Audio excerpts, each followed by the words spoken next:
iyadoo xeryaha Dadaab iyo Faafi oo ka kooban 3 xero qaxooti ayna ku nool yihiin qaxooti cadadkiisa lagu qiyaaso 218,873 qof oo u badan Soomaali badankooda ay ka soo barakaceen dagaaladii sokeeye ee ka dhacay dalka Soomaaliya ayaa ku dhawaad 30 sanadood yowgaasi waxay ka soo maqan yihiin dalkoodii hooyo hase ahaatee waxay qabeen horaan rajo wanaagsan oo ah inay heli doonaan dawlad Soomaaliyeed oo la jaan qaadi karta caalamka isla markaana damaanad ka noqon karta rajada dib u noqosho ee ay ka leeyihiin inay mar uun ku laabtaan dalkoodii Soomaaliya hase ahaatee muruga iyo madmadowga siyaasadeed ee ka jira dalka Soomaaliya ayaa rajadii ka dhigay mid lagu hongoobay waxayna haatan u muuqdaan kuwa qoys ka taagan inay helaan qarannimo dib loo yagleelo qaarkoodna waxayba ku qanacsan yihiin inay ku noolaadaan xeryo qaxooti inta cimrigooda ka dhiman magacayga waa xasan sheekh axmed raja aan filayn wax raja aan aragna ma leh sababta waa intaan adinka tagno oo xaqana aan tagno oo UN-ki magacii oo qaxootinimada aan iska tirtirno waanu naqawaas waxaan anaka aan qaadanay inaan qaxootiga aan iska joogno dadkii hore baxeen 90 94 95 96 97 dadkii oo yimideen badi aan waan naqdeen lacagtooda ay qaateen waan naqdeen dib ayay u soo naqdeen markii anaga dadkaas aan aragnay naftidaana waa nasiiwaas ina xamar aan ku naqano sababta waxa waaye xamar waxa waaye ijiid aan ku jiido gacmadaalis waaye hadda managa haasa anaga xamar kaali imaadi waa dhisantay sar ina anaga aan fiirsano oo hoosteedana bulunbuli ku jiro anaga mana anficiiso ilmihiin waxa meel aan ka soo tagi ina ilmihayga aan geeyay ma jeclay barka dibkii aan soo arkay ayaa dib culeys ahay sababta hadan ilmihayga ina god aan ku rido god aweesa ka buuxdo inaan ku rido marna ma jeclay aniga inkastoo dhulkayga asoo wadankayga asiya darad sababtii aan ugu soo tagay ayaa meesheeda taalo barka anaga waxa waaye afgooye janaale marka qoryoole baraabo aad iyo aad dhulkaani waa dhul aad u weyn waay waa soo baxan afgooyaan mid aan soo dabaracay mareeriyaan mid aan soo dabaracay markaan mid aan soo dabaracay aloro noloshadii khadiyaan noogu naqati waxaan ka dooran inta qaxooti aan u soo galno ma xamar Soomaali dhulkeeda waa weyn yahay dhul oo meel laga dego oo la waayay ma jirto meel kasta la degi karaa ilaa waxa way dad oo waxa jiraan oo macnaha noloshada ku quurinino aniga waxa way 30 sano sheeys 40 sano hadda kale soo socda inta noloshada ku fiicnaato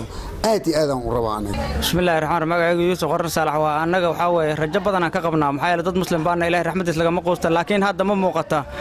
waqtigan hadda xaadirka meel lagu laabto si aan hadda maartay Soomaali ka arkayna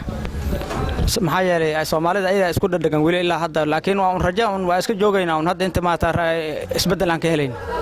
dad qaxooto meel ku xareysanaanahay hadee waxa way wixii maartay Ilaahay noogu talagalana waan maraynaa wixii on maartay jira on baa sheegno maartay noloshayna sayta on baa sheegnay laakiin anaga hadda sababaan hadda ku sheegay waxaan ku sheegan ku ama dalkan ku laabanayna ama maartay waa joogaynaa male dad waxaan nahay iska maartay iska on daruufo on meeshaan ku haystaan anaga meeshaan rajo weyn ka malihin oo maartay maxay yeelay joogisteedu waa hadda wax weyn oo macaash kuma haysana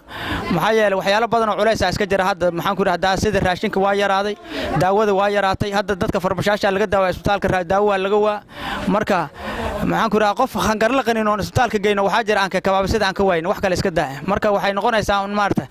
inaan meeshanada maartay aan Ilaahay ku sugno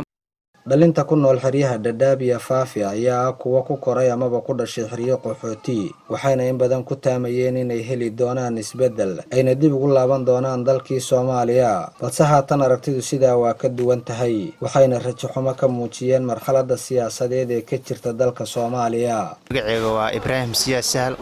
ku nool xerooyinka qaxootiga Dadaab ee dalkani Kenya qaasatan Xagadheera aniga dalkani Kenya ayaan ku dhashay qaatan xerooyinka qaxootiga Dadaab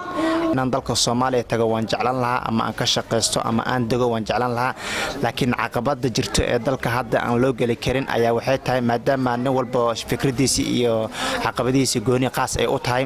ayaa waxa jirta wadanka ilaa hadda ma sifeysno wadan macnaha hadda xorna ma aha qaasatan dalka Soomaaliya marka la yiraahdo cid walba oo Soomaali ka tirsan xarooyinka qaxootiga qaasatan Xagadheer baadaan ka hadlo nin walba meel ayuu ka digaa dalka Soomaaliya ana qaasatan haan meesha aan ka soo jeedo waa Jubbooyinka dhexe iyo jubbada hoose qaasatan jubbada dhexe ayaan ka soo jeedaa since macnaha sida Jubbaland loo asaasay ilaa ay hadda meesha aan la geli karo meel macnaha tuuleena la geli karna jirta oo familkii qaraabada dalka hadii ku noolaan ama la tagla ama ka shaqeysan lahayn sida darteed ay tahay meesha meel la geli karo sifaysan ma meel xurriyad ku nool ma aha meel ka shaqeysan karna ma ilmi ah ama haweenka ama waalidiintii meel ay u runta haba yaraatee ma aha magacaygu waa Sharmaaka Aadan Axmed waxaan ku dhashay xiriyaha Dhadhaab gaas ahaan xirada qaxootiga ee Xagadheera 1994 inkastoo aan Soomaaliya weliga arkin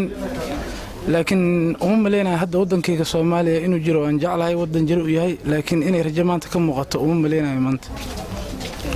waxa rajo la'aantaas dhigay dalkeena waa dad annaga naga mid ah oo dadkii maanta aan ku xisaabtami lahayn horumarna gaarsiiyaan 1991 baka hiya noogu mayso boqon xiriyaha qaxootiga mayna nasiinin sabot mayna nasiinin dhiiligelin ayaga isku mashquulsan maanta waa shir markay qabtaan kuwa kale ka baaqanaan kuwa kalena ay aadeen way meeshaas maanta rison kama soo baxay ismaliye maanta rison ayaa leediin wadan ayaa leediin xaqna ma haysan anaga magacaygu waxa la Xasan Sabriye Lowle ku nool xiriyaha qaxootiga Xagardheer waqtigan halkan imaanay waa 29kii waqtigaasoo dad gaaray nus milyan ruux oo Soomaaliya ka soo barakacday oo ilaa hadeertan qaxooti ah waqtiga iyada ah ilaa hadeertan dadka inta idaacado baa la dhageysanayay wadanka nabad buu noqon doonaa nabad baa ka dhalan doonto madaxweynaha la heli doonaa waqti walba dib u heshiisiin bay sheegaan in nabad iyo madaxweyne hadda dadkan hadda sida waqtiga hadda la taagan yahay waa waqti laga joogo 30 sano ugu yaraan 29 ilaa 30 sano 30kaas sano hadda dawlad kasta oo Soomaaliya dawlad baa dhalatay la dhaho oo madaxweyne kasta oo fuulo danta dadka iyo dalka Soomaaliyeed baan ka talinaynaa bay dhahan laakiin dadka dawladnimada loo matalayo cidda ay yihiin ma garan karno dib u heshiisiin baa la sameeyaa leeyahay waqti walba cidda dib u heshiisiinta loo sameeyo ma garan karno hadda dadka qaxootiga ah dadka Soomaaliya joogo inta qaxootiga inta Soomaalida aan qaxootiga ahayn inta qaxootiga ay baa badan hadda dadka 30 maadaama 30 sano ay qaxooti ay yihiin hadda dad raadinayo oo dhahayo maarta dad baa naga maqan oo qaxooti ah oo qaxootiga joogo hadda madax ha noqoto amba shacab ha noqdo cid ka hadlaysa ilaa hadeertan lama hay marka waxaa lagu xisaabin karaa dadka inaysan dal lahayn iska dhaho dad aan dal lahayn walow ay muddo dheer ku noolaayeen xiriyaha Dhadhaab ee dalkan Kenya waxay u muuqdaan kuwa abaal buuxa u haya dawladda iyo shacabweynaha dalkan Kenya balse waxay dhaliil ka muujiyeen inaysan helin aqoonsi u saali kara inay ku safraan walina waa kuwa ka xidhan isdhexgalka dalka intiisa kale dawladda Kenya waxaan leenahay adduunka meel ay ka jirto Malaysia 30 sano qof kula deganayo haddana macnaha aanan maarta la aqoonsanin ama jidmar warqad aan loo ogoleen oo marka waxaan dhihi dawladda Kenya iyada lafteeda